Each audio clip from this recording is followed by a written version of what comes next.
24 points, 9 rebounds, and a school record 9 block shots. The Chicago Bulls snapped the Clippers' 4-game winning streak. 112-99 was the final. Former UCLA star Zach LaVine dropped 35 for Chicago. The Lakers are back in action tonight at Crypto.com against the Washington Wizards. LeBron was in Atlanta last night to watch Ohio State beat Notre Dame for the Division I College Football National Championship. LeBron, a longtime fan of Ohio State University, had a luxury suite at Mercedes-Benz Stadium to cheer on his favorite college. No debates, no speculation, just the info you need. That's your KBLA Sports Minute. I'm Ray Richardson on KBLA Talk 1580. Ow! Here they come, y'all. Here they come. Here they come, y'all. Here they come. Get out the way. Ooh. First things first with Dominique DePrima at 6 a.m. Tavis Smiley at 9 a.m. Truth Time with Dr. Cornell West and Nina Turner at 12 noon. Here they come, y'all. Here they come. Here they come, y'all. Here they come. Get out the way. Get out the way. Get out the way. The Jesse Jackson Jr. Show at 1 p.m. The D.L. Hughley Afternoon Show at 2 p.m. A More Perfect Union with Dr. Nee Quarterly Quartet at 4 p.m. Here they come, y'all. Here they come. Here they come, y'all. Here they come. Get out the way. Get out the way. Get out the way. Tune in weekdays from 6 a.m. to 6 p.m. for the talk of the town. Only on KBLA Talk 1580. We've got a lot to talk about. Here they come, y'all. Here they come.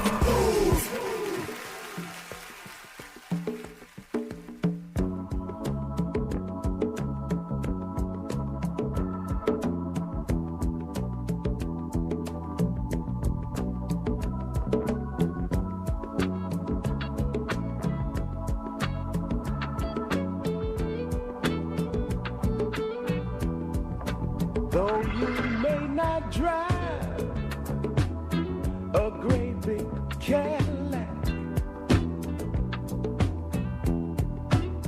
gangsta white walls, TV antennas in the back. You may not have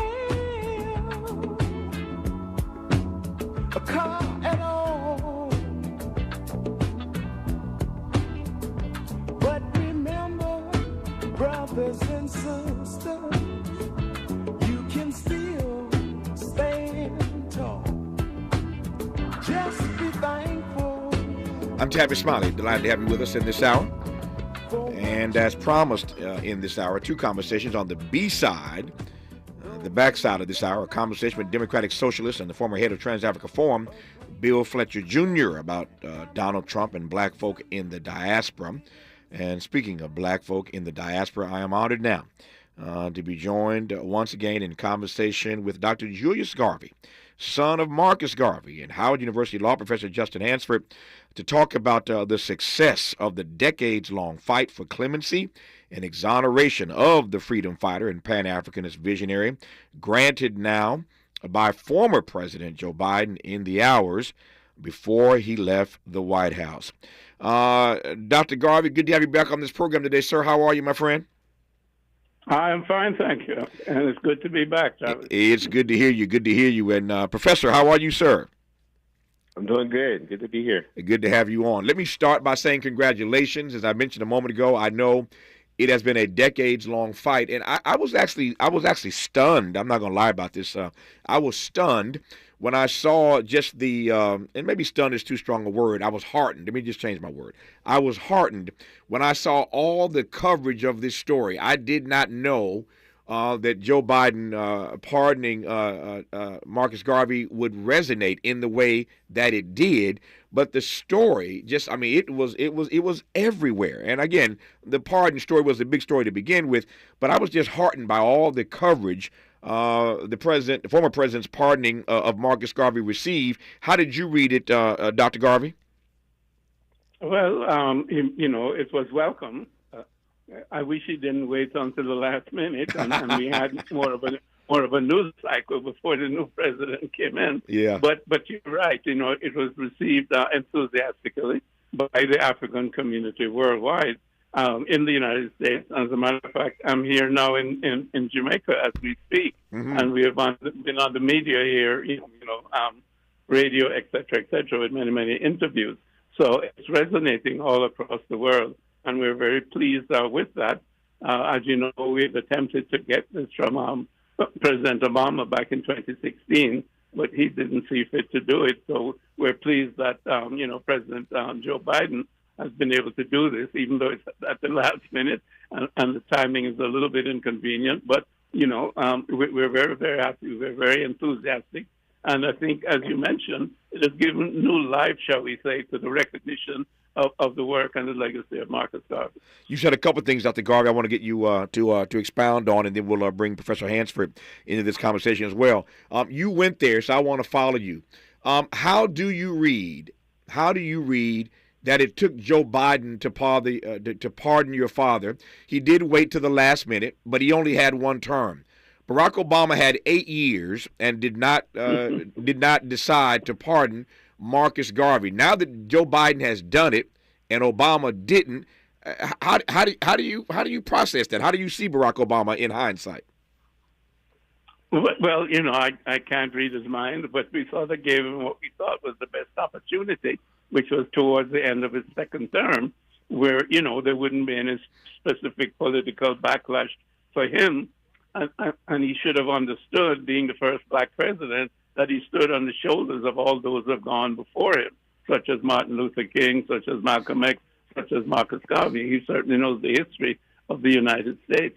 So it was a little bit of a surprise and a little bit of a major disappointment, shall we say, that he didn't do it. But I cannot, read his mind about that.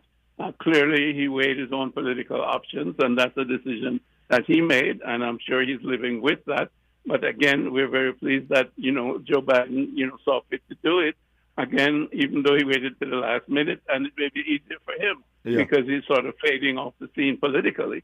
And, he has nothing else to ask from the political process in the United States. So I think it was easier for Joe Biden than for President Obama. And yet, Professor Hansford, the thing about this story that is fascinating for me is that unless you're reading something that I'm not reading, Joe Biden isn't getting any backlash for pardoning Marcus Garvey.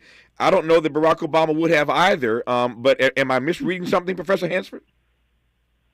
No, I agree. That I have not seen any political backlash, and like you said, it was embraced globally. I saw statements of support from heads of state, Prime Minister Mia Mottley, of course, Prime Minister of Jamaica, and if anything, there were a lot of salutations to President Biden, and there was an agenda to reach out to Africa and the Caribbean as part of the work of the administration. This would only have been a further boost. So, it is confusing as to why it did not happen under President Obama. There's probably a fear of a backlash, but it was just an unfounded fear. Yep. When we come forward, there are a number of questions that I want to ask, and these are the two right persons to ask.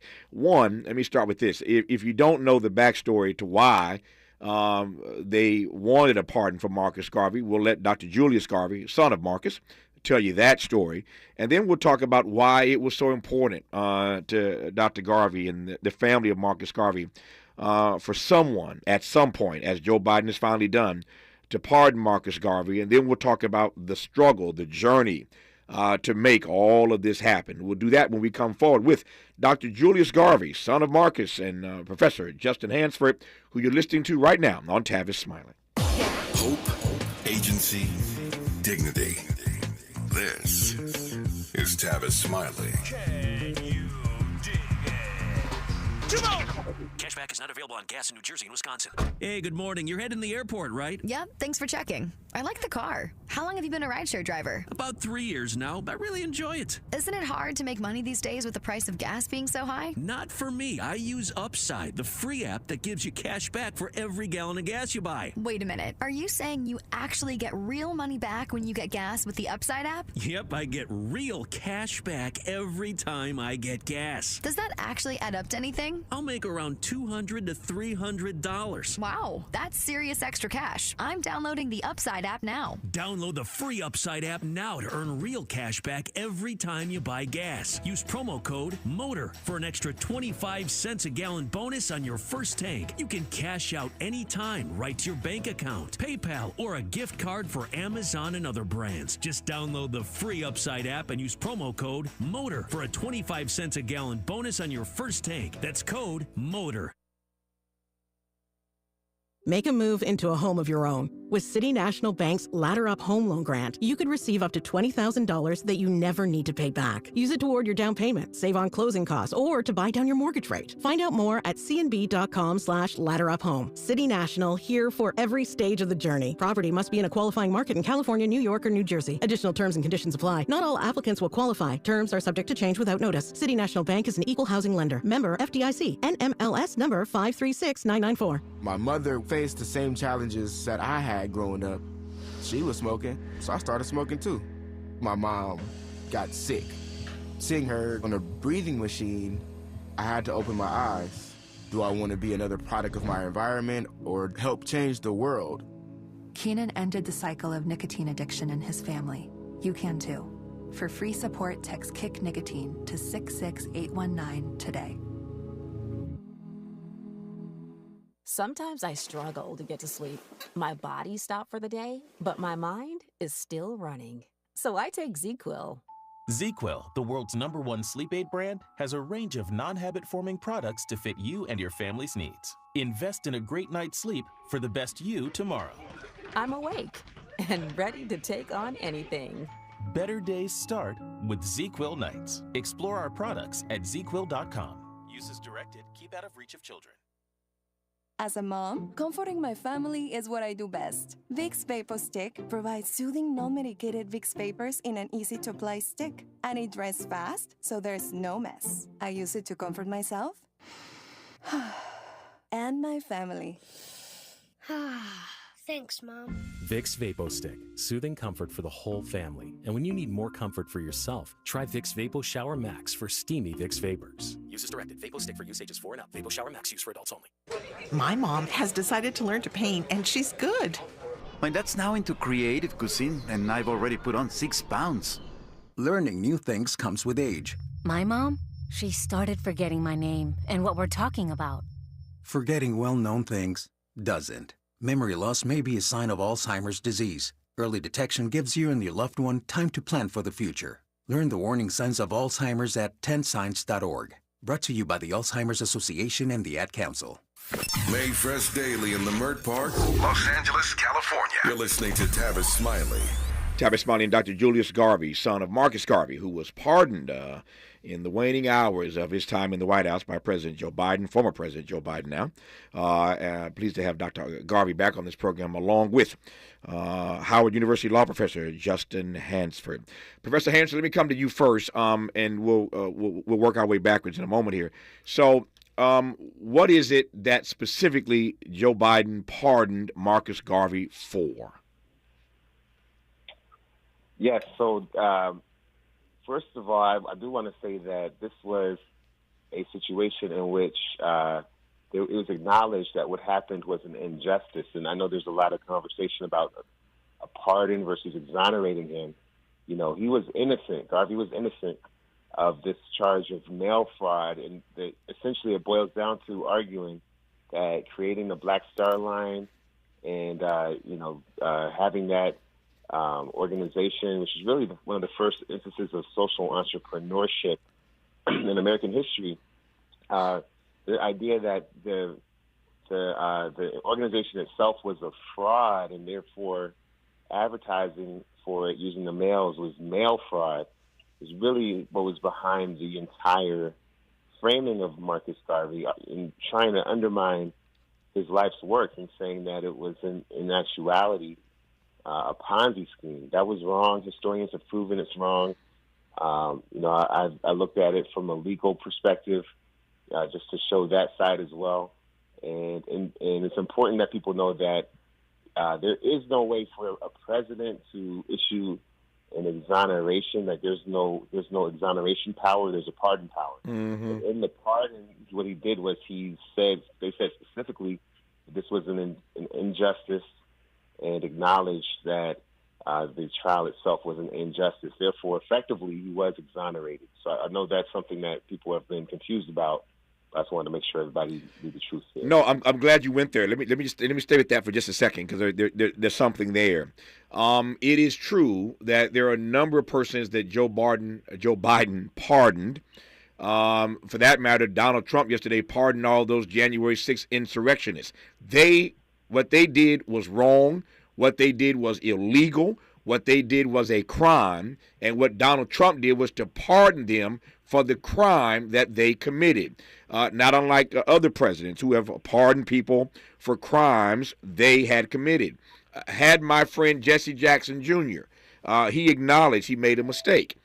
He was wrong. He went to prison. So had Joe Biden decided to pardon Jesse Jackson Jr., which sadly he did not, he would have pardoned him for the crime that Jesse Jackson Jr. committed. That's the difference between pardoning and exonerating. You're laying on the word exonerated because Marcus Garvey did nothing wrong in the first place. So my question, Professor Hansford, is whether or not the language in the pardon, putting that in air quotes, this is radio, you can't see me, is the language in the pardon the kind of exoneration language that you wanted? Yes, there's more that could have been said. I will say that we could have seen the word innocent, for example, in there. Right. But by having the word injustice in the language, it did the job. It did do the job. There's always more we could have asked, but I do think the important thing was it was acknowledged as an injustice. It was not said that what he did was wrong and we are pardoning Marcus Garvey for a wrong act. They acknowledged that the original criminal trial was an injustice. And right. So that to me, that did the work that needed to be done. When you for those who may not be in the know about how this pardon process works, even though we're talking really again about the exoneration of Marcus Garvey, not just the pardoning of him. He didn't do anything wrong. For those who don't understand how this process works, when you apply for this at the White House, which you have to do you have the opportunity to provide the kind of language? Were you allowed to make the argument about the distinction between exoneration and pardon and suggest language to the White House? Was that possible? Was that part of the process? Oh, yes. We did that numerous times. There was a big law firm, Aiken Gump, and Tony Pierce was a lawyer that worked with us pro bono. They wrote a really long, thorough petition. We were able to communicate with the pardon attorney's office and talk to them about how this was not just about a pardon for a wrong, but he was actually innocent. So the White House chose the word. I'm just pressing toward a simple point here. Yeah. So the White House chose the word injustice. They chose that word, which you're okay with, but they chose the word injustice when they could have chosen the word innocent. That was their choice, correct? Oh yeah, the language they used was their choice. That was right. Whatever language they used was their choice. Got it. That's right. And they could have used other language in innocence and all these other things. I don't know why they chose injustice as opposed to innocence. Right. Those are to me at the end of the day, it's a distinction without a difference. As long as we have this acknowledgement that this was an injustice, that this is not something that will be on Marcus Garvey's record as a wrong he did, right? But justice that was done to him. There was something done to him. He did not do anything wrong. So let me ask the son of Marcus Garvey, Dr. Julius Garvey, whether or not there is a distinction for you between injustice or innocent as the language in the pardon. Does it matter to you or not, sir? Well, I think we're kind of nitpicking a little bit about the word. Because there's a difference between the pardon process and the exoneration process. Mm-hmm. And, we've been involved with the exoneration process since 1987 with people like Congressman Rangel, John Conyers, etc. Mm-hmm. There's still a House resolution in front of the Congress by Yvette Clarke to exonerate Marcus Garvey. So exoneration is still both an option and is being pushed legally. But the point is that the president has the power to use his ability to grant posthumous pardons. That's all he has the power to do. The president cannot exonerate. And the wording of it, he was building on Calvin Coolidge. And in the wording, you'll see that he mentioned the fact that, Calvin Coolidge understanding, the previous sentence was not correct. He commuted the sentence after my dad spent 2 years in prison of a 5-year sentence. Yeah. So he was using his presidential power as Calvin Coolidge used his presidential power, to try to right the injustice that was committed with J. Edgar Hoover, et cetera, et cetera.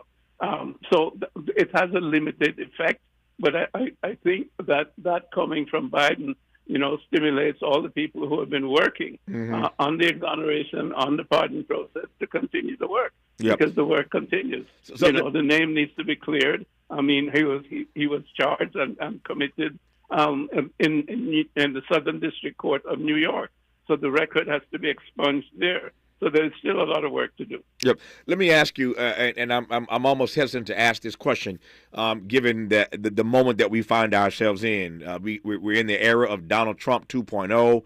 Republicans, although by a slim margin, control the House and the Senate. And yet I'm still going to ask whether or not you think it will be easier, maybe not in this Congress, will it be easier to get that House resolution exonerating your father passed in the months and years to come? Will it be easier because of this pardon, or will folks say he's already been pardoned and now it makes it more difficult to get the House resolution passed, Dr. Garvey?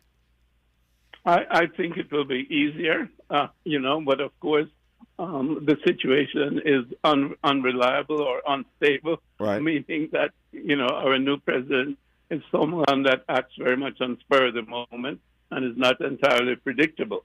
So I don't think anybody on the outside can predict exactly what he will do or the Republican Party will do, but the effort will continue. And I think it should make it easier because it's now, more in the open, so to speak, in terms of public awareness. Yeah. So every time we raise the issue, I think more people will understand so that perhaps this is a positive going forward. Yep. I can think of a number of persons. I don't need to call their names right now, but I can think of a number of persons who were in line for a number of high honors, the Presidential Medal of Freedom, the Kennedy Center honors. There are others. But there are persons who refuse to accept those honors during the era of Trump. They would have taken it from Obama. They would have received it from Joe Biden, but they didn't want to receive those honors in the era of Donald Trump. Donald Trump, to your point, he's unpredictable. But he has pardoned some Negroes. I know a few that Donald Trump has pardoned. We just had Kwame Kilpatrick, former mayor of Detroit, who received a commutation of his sentence. He was on this program not long ago during the campaign. So, and there's some rappers that Donald Trump, black rappers who he's pardoned. So he's not afraid to score political points by doing something unique or unusual at a particular point in time. That's a long way of asking if this resolution were to go forward in the Trump era, but your father will be exonerated nonetheless. Would you take it? I'll cross that bridge when I come to it. Okay.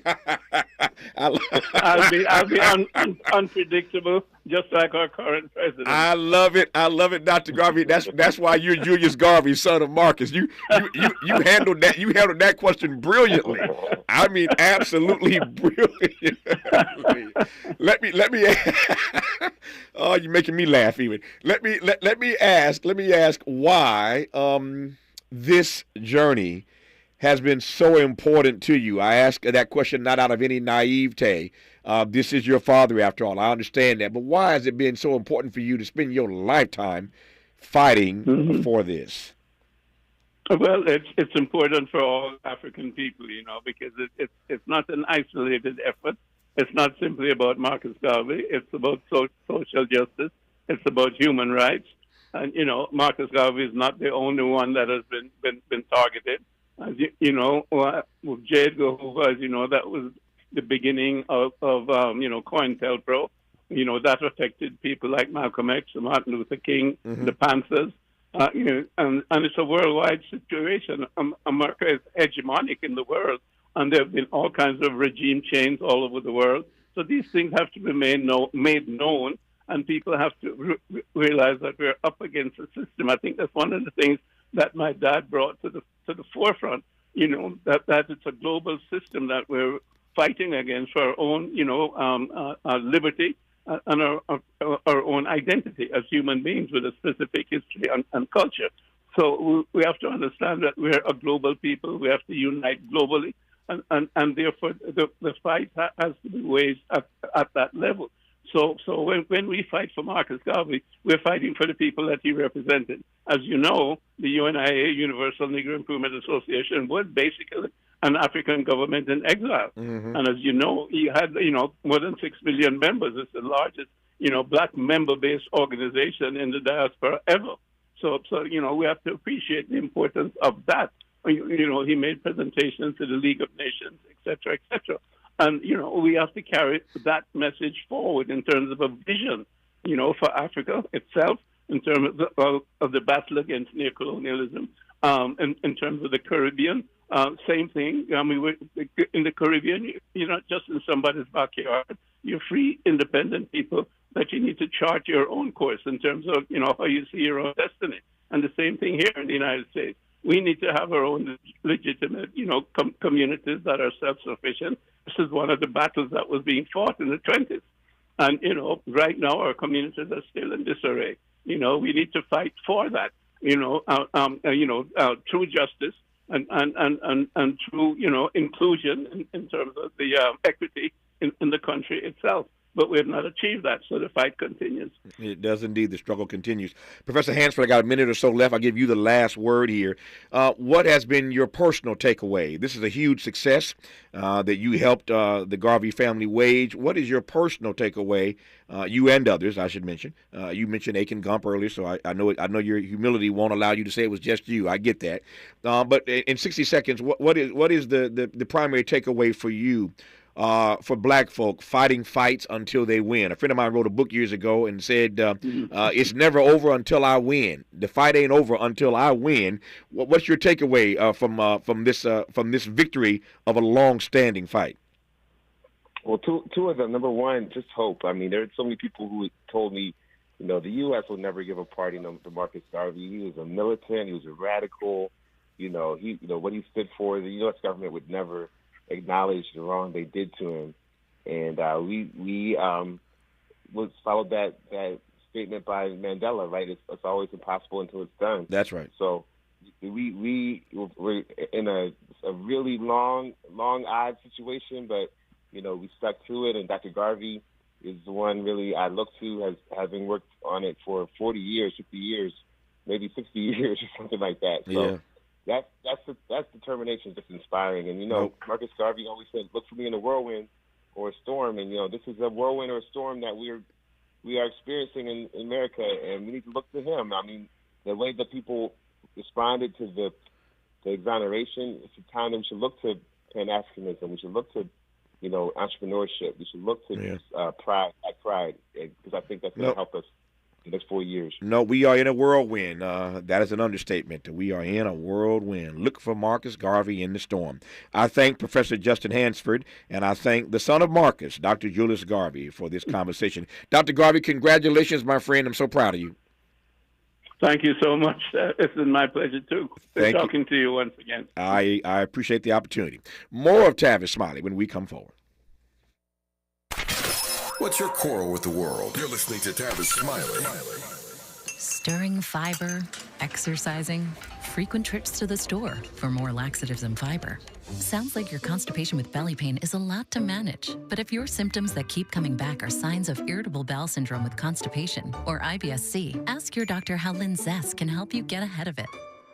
Linzess linaclotide is a prescription medicine that treats IBS-C in adults. It's not a laxative. It's a once-daily pill that helps you get ahead of your symptoms. It's proven to help you have more frequent and complete bowel movements and helps relieve overall abdominal symptoms, belly pain, discomfort, and bloating. These symptoms were studied in combination, not individually. Do not give Linzess to children less than 2. It may harm them. Do not take Linzess if you have a bowel blockage. Get immediate help if you develop unusual or severe stomach pain, especially with bloody or black stools. The most common side effect is diarrhea, sometimes severe. If it's severe, stop taking Linzess and call your doctor right away. Other side effects include gas, stomach area pain, and swelling.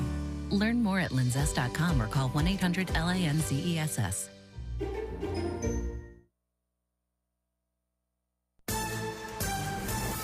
I'm Bree Wood with 4 things you should know with BIN News. 5 years after the first U.S. COVID case, researchers linked the virus to increased chronic fatigue syndrome cases. Up to 58% of long COVID sufferers meet CFS criteria, suggesting similar triggers for both illnesses.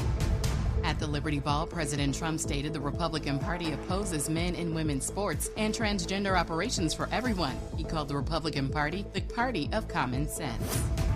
President Trump signed an executive order releasing January 6th riot convicts. Proud Boys leader Enrique Tarrio, serving a 22-year sentence for seditious conspiracy, was released from a Louisiana prison late Monday. And a historic snowstorm is hitting the South, prompting states of emergency in Louisiana, Georgia, Alabama, Florida, and Mississippi. Snow, ice, and freezing rain are expected through Wednesday. I'm Bree Wood on the Black Information Network, your home for Black News First. Shop limited time deals during Lowe's Pro Savings Days. Get a free adjustable stand when you buy a DeWalt 12-inch miter saw. That's a $229 value. Valid 1/13 through 1/24 while supplies last. This is the KBLA Sports Minute with Ray Richardson. The UCLA women's basketball team, ranked number 1 in the country, played in the Coretta Scott King Classic Monday in Newark, New Jersey. The game was part of activities in Newark honoring the national holiday for Dr. Martin Luther King Jr. UCLA beat Baylor 72-57 to remain undefeated at 18-0. Bruin center Lauren Betts had 24 points, 9 rebounds, and a school record 9 block shots. The Chicago Bulls snapped the Clippers' 4-game winning streak. 112-99 was the final. Former UCLA star Zach LaVine dropped 35 for Chicago. The Lakers are back in action tonight at Crypto.com against the Washington Wizards. LeBron was in Atlanta last night to watch Ohio State beat Notre Dame for the Division I College Football National Championship. LeBron, a longtime fan of Ohio State University, had a luxury suite at Mercedes-Benz Stadium to cheer on his favorite college. No debates, no speculation, just the info you need. That's your KBLA Sports Minute. I'm Ray Richardson on KBLA Talk 1580. We've got a lot to talk about. Hi, I'm Zoe Williams, a.k.a. the Voice of Reason, encouraging you to join me weekdays from 7 to 9 p.m. for the world's most intriguing relationship radio roundtable. Every night, I facilitate and encourage our loyal listeners to participate in the most engaging relationship discussions you'll hear anywhere. So make it a point to rendezvous with me, Zoe Williams, the Voice of Reason, Monday through Friday, 7 to 9 p.m. Pacific Standard Time. Trust me, your relationships will never be the same. The VOR is on fire tonight. Unapologetically progressive. KBLA Talk 1580. We've got your black.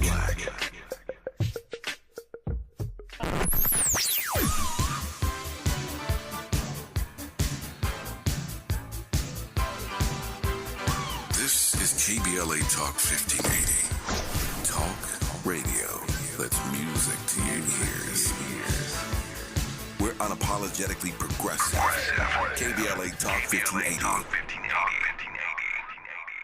Paid for by government.com. Did you know? The United States Mint has issued a new Morgan silver dollar coin in proof condition for the first time. Not only that, they are also minted in 99.9% pure silver for the first time ever in history. Coin experts are calling this an amazing opportunity for anyone that knows the enduring popularity of Morgans. But you must hurry. Only 400,000 of these legal tender silver dollars were issued. These first ever Morgan silver dollars are brand new with stunning mirror-like finish, Minted by the iconic San Francisco Mint. Call now and you're guaranteed a new first ever 99.9% pure silver proof Morgan dollar. To learn more, call 1-800-973-9717. If you order now, you will receive a free coin collector bonus pack, a $25 value, free with every order. Call 1-800-973-9717 now to secure your new Morgan silver dollars before they are gone. That's 1-800-973-9717.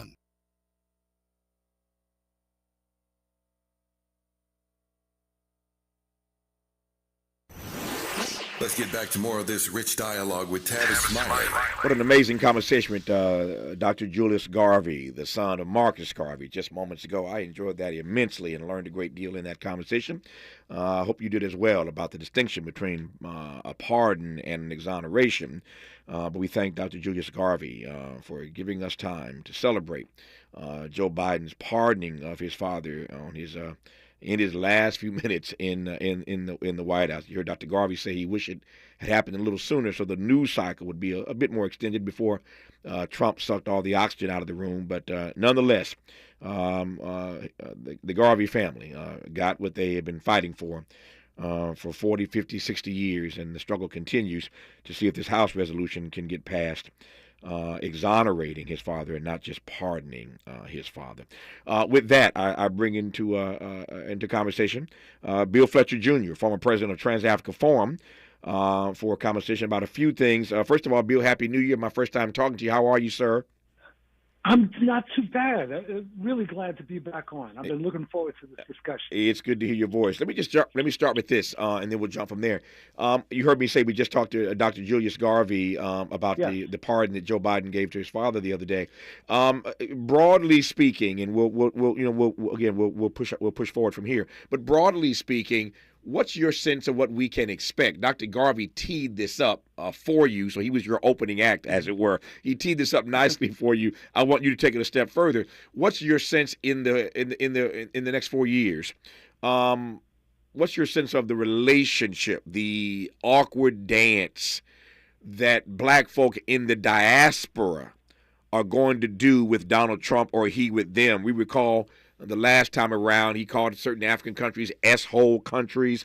I mean, we know what happened the last time. What's your sense of what black folk in the diaspora can expect in terms of doing this awkward dance with Donald Trump over the next 4 years in Trump 2.0? I don't think it'll be a dance. I think it's going to be a ongoing confrontation. That is, despite the hypocritical words by the Prince of Darkness yesterday, there's no way to actually conceptualize that he is reaching out to Black America. What he's doing is that he throws out some hints that he's interested, but he's not even going as far as Richard Nixon did back in 68 and 69 with his whole black capitalism thing. I mean, this is a confrontation, Tavis. And I don't think that Trump is planning on taking any prisoners. That's not encouraging. that is not encouraging. No, but you see, actually, I think we're going to win. Yeah. You see, right now, there's a few things that we have to tease out. One, this was the closest election in U.S. history, and so despite what Trump, the Republicans, and much of the mainstream media have been saying about how Trump swept the election, that there was a mandate. There is no mandate. There was a separation of about 1% in the popular votes, very close in the battleground states. And a lot of that closeness was the direct result of voter suppression and purges, et cetera, et cetera. So this is very, very close, and so there's absolutely no reason for people to be despairing. Yep. That's the critical thing we got to appreciate right now. Yep. To your use of the word mandate, as I recall, I have to pull the transcript again. I think Donald Trump used the word mandate yesterday, and declared. Yeah, he did. And thank you. That's all. That's the only confirmation that I need. Bill Fletcher said he did. Then he did. But to your point that he doesn't have a mandate, which I hear loud and clear, had 150,000 people voted differently in just 3 of those 7 swing states. To your point, this thing would have turned the other direction, and we would have been inaugurating Kamala Harris yesterday. That is a very close race in a country this big. 150,000 votes swinging one way versus the other. Kamala would have been president. I take your point. But so Donald Trump doesn't have a mandate. But he believes, and so said yesterday, that he does have a mandate. What does that mean, that he believes that he does have one? That's an interesting question, because what Trump is going to do, which Republicans normally do and Democrats don't, is that he is going to act as if he has a mandate, and he's going to go for a full offensive. He's not going to play this game about bipartisanship. He's going to do what he wants to do and try to get as far as he can. That's why this attack on the 14th Amendment is so significant. It doesn't really matter to him whether he wins, at least right now. He knows that there'll be pushback. But what he wants to do is he wants to do an encroachment and weaken the other side. See, the problem, Democrats, including, Obama did this absolutely, of waiting, of trying to be the adult in the room, being bipartisan, instead of moving a very lightning offensive. So that's what he's going to do. And he's going to keep waving the flag of, I've got a mandate to do this. And this will be repeated. And since he has the oligarchs with him now, the Musks and the Bezoses and others, then he'll have in the media, with the exception of alternative media, stations like yours, et cetera, he'll have significant way to voice that propaganda and to propagate the notion that he does have some sort of mandate. I take your point again that he doesn't have a mandate, not electorally, but he believes that he has a mandate. He bragged about having a mandate yesterday and went on to lay out his agenda. And that scares me that he believes he has one. What further scares me, and I had to correct somebody on this yesterday in a private conversation, there are those who believe and have said so that he's going to be a lame duck in 2 years because he can't run again. Wrong, wrong, wrong. If you're one of those persons who are espousing that point of view, stop it. Stop it. Stop saying he's going to be a lame duck in 2 years. He's only a lame duck in 2 years if Democrats take back the House and the Senate.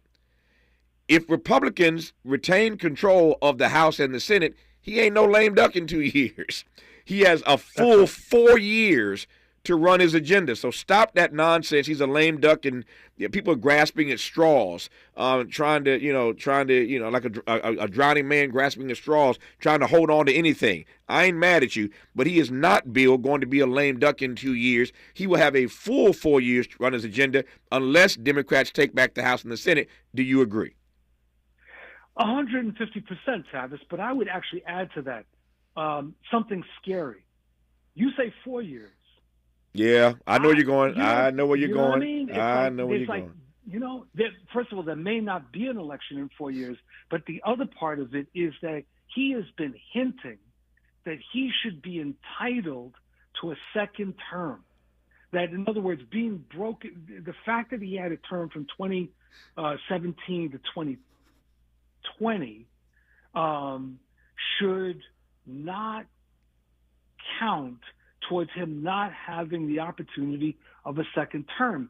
And unless there's some sort of fragmentation within the Republican Party, I put $1 to a donut that this guy is going to float this. Yeah. Well, but I agree with your point. Absolutely. Well, first of all, not unlike Joe Biden at 82, basically on his way out, that's how old Donald Trump will be. Donald Trump was, in fact, the oldest person ever inaugurated as president at 78 yesterday. So you add 4 years to that, he's going to be 82-ish when this next term ends. So we'll see what kind of condition he's in. We see that Joe Biden, by his own admission, could not have survived another 4 years. That's his words, not mine. I think I could have beat Donald Trump. I'm not sure I could have survived another 4 years. What is that about? Why did he even say that? That was silliness to me. Leave that alone. But Donald Trump's going to be 82 in 4 years, so we'll see what mental state he's in. If he survives another 4 years, we shall see. But when we come forward, Bill, I do want to probe something about this notion you've raised that Donald Trump may not be trying to go off the scene. He's already floated, to your point, this idea that he ought to be entitled to another term. It was Michael Bloomberg, as I recall, in New York City, who was successful in changing the rules in New York that allowed him to run for another term. If I'm wrong, somebody in New York will call me right quick and correct me. But if my memory serves me correct, Michael Bloomberg was able to amend the rules, and that's how he got an additional term as mayor of New York. Now, that's mayor of New York, and we have a constitution that says what it says, but Donald Trump has the House. Donald Trump has the Senate. Donald Trump has the Supreme Court, and I hear Bill Fletcher's point. It is not beyond the realm of possibility that, not unlike Michael Bloomberg, they will shift the rules or attempt to shift the rules to give him a chance to run for yet another term. I digress. For now, we'll talk about it more with Bill Fletcher Jr. when we come forward on Tavis Smiley. Interrogating and unpacking. That's what we do around here. You're listening to Tavis Smiley. Stirring fiber, exercising, frequent trips to the store for more laxatives and fiber. Sounds like your constipation with belly pain is a lot to manage. But if your symptoms that keep coming back are signs of irritable bowel syndrome with constipation or IBS-C, ask your doctor how Linzess can help you get ahead of it. Linzess linaclotide is a prescription medicine that treats IBS-C in adults. It's not a laxative. It's a once-daily pill that helps you get ahead of your symptoms. It's proven to help you have more frequent and complete bowel movements and helps relieve overall abdominal symptoms, belly pain, discomfort, and bloating. These symptoms were studied in combination, not individually. Do not give Linzess to children less than 2. It may harm them. Do not take Linzess if you have a bowel blockage. Get immediate help if you develop unusual or severe stomach pain, especially with bloody or black stools. The most common side effect is diarrhea, sometimes severe. If it's severe, stop taking Linzess and call your doctor right away. Other side effects include gas, stomach area pain, and swelling. Learn more at linzess.com or call 1-800-LANZESS. We asked seniors how to prevent Medicare scams. My best advice, if you get a phone call, do not talk to the person. These people are well trained. Don't talk to them. They don't know me. They're just trying to scam me. Don't be fooled. Hang up. Just hang up. Never give out your Medicare number. They're going to get your number to put in a false claim. If I get a call from someone, I don't pick up the phone. And should I pick up the phone and they ask for information, then I hang up. How do you detect Medicare fraud? Just like I check my credit card statements, I check my Medicare statements monthly. Scammers can get a hold of your number, order medical devices through your account, and you're not even going to know about it if you don't look at your statement. Check your statement every month. If you get your statement and you see something that you know you did not have done, you report it. Call your Senior Medicare Patrol. To report Medicare fraud, call the Senior Medicare Patrol at 855-613-7080. Now that Donald J. Trump has begun a second term as president, please join the Empowerment Congress and KBLA Talk 1580 to examine the question, where do we go from here? Chaos or democracy? At the Charles R. Drew University of Medicine and Science. This Saturday, January 25th, some of LA's top elected officials, Representative Sidney Kamlager-Dove, Assembly members Isaac Bryan and Sade El-Hawari will be on hand for what promises to be a lively and informative conversation. Doors open at 8 a.m. The general session, moderated by Tavis Smiley and broadcast live on KBLA Talk 1580, begins at 9 a.m. The event is free, but seating is limited. Registration is required. Go to the Empowerment Congress website at www.empowermentcongress.org to register. Where do we go from here? Chaos or democracy? Join the Empowerment Congress and KBLA Talk 1580 this Saturday, January 25th. Doors open at 8 a.m. The free program starts at 9 a.m. Registration is required at www.empowermentcongress.org. This is a community call to action from KBLA Talk 1580. We've got your black. Sometimes he fails at fitting in, but we're okay with that. You're inside the Tavis Smiley Show. You are indeed with Bill Fletcher Jr., former president of Trans-Africa Forum, best-selling author. We'll get a chance to ask him about his book in just a second before I let him go, watching my time here. But, Bill, let me I pulled this up because I want to just refresh my memory. I was, in fact, right about this. I just want to read what I found. On October 23rd, 2008, the city council in New York City voted 29 to 22. It was close, but 29 to 22 in New York City in favor of extending the term limit to 3 consecutive 4-year terms, thus allowing Michael Bloomberg to run for office again. After 2 days of public hearings, Bloomberg signed the bill into law on November 3rd, went on and ran and won and got 3 terms in as mayor of New York City. So again, it's not the presidency, but there is precedent for bodies that adjudicate these kinds of issues, changing the rules. Do you think Donald Trump and the Republicans would be so bold, Bill Fletcher Jr.? Oh, yeah. No, absolutely. I'll tell you how they would do it, Tavis. They basically would go to the Supreme Court and they would say that the intent of the Constitution was that there would be a re-election, one re-election per president, but that the Constitution never says explicitly that a person couldn't run again after there was a break in their term. So they would try to say that the fact that that Trump would be running for re-election, and that the clock should start with 2024. Mm-hmm. It should completely discount the 26, his victory in 2016. Right. And I think that there's some of those clowns on the Supreme Court that would actually advance that and go for that. Wow. There's some breaking news at this hour. 18 states have just sued Donald Trump over the birthright citizenship order. We were talking about this with Ruben Navarrete Jr. earlier in our program. This is a lawsuit filed now by 18 states to stop the president's executive order to deny persons birthright citizenship. It is the first salvo. You better believe what's going to be a long-running legal fight over immigration policy. But immigration ain't just about people from Mexico. In my remaining moments with Bill Fletcher Jr., I'll let him, again, return to a dialogue about black folk in the diaspora, black folk in this country who are from parts all around the globe who may be subjected to this as well. It just ain't Mexicans coming across the border into California. Bill Fletcher Jr.'s final thoughts when we come forward on Tavis Smiley. For all the freedom-loving folk, this is Tavis Smiley. I feel like freedom.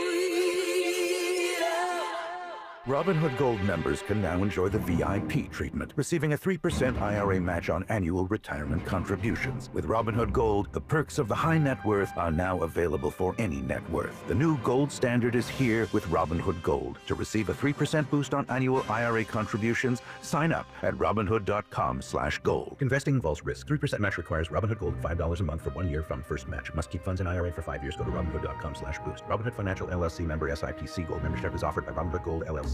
Progressive's Auto Quote Explorer lets you easily compare direct rates from different insurance companies, so you can be confident you're getting the right one, even if it's not with Progressive.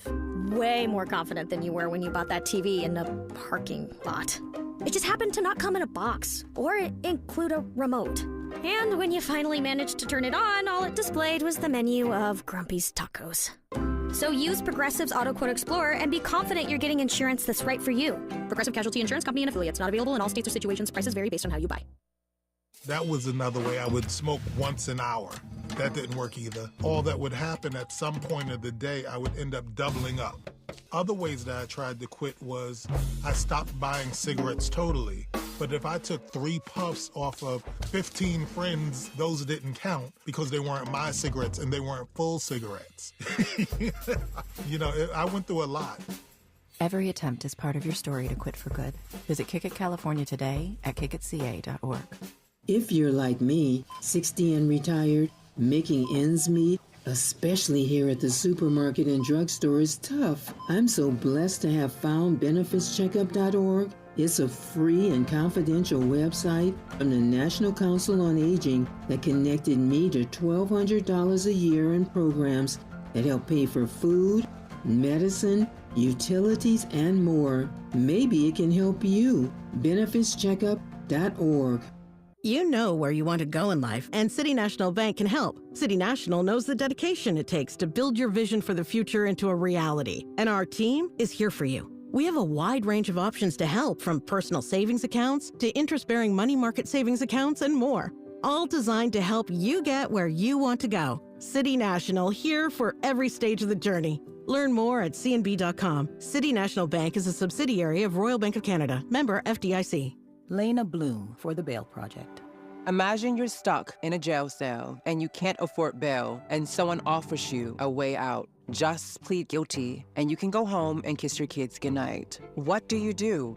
What thousands have. You plead guilty whether you are or not. Cash bail makes poverty a crime. That's why the Bail Project helps those who can't afford it while fighting to end cash bail. Because freedom should be free. Brought to you by the Ad Council. Freedom is an endless meeting. So let's get back to it with Tavis Smiley. Tavis Smiley and Bill Fletcher Jr. in the 4 minutes I have left here.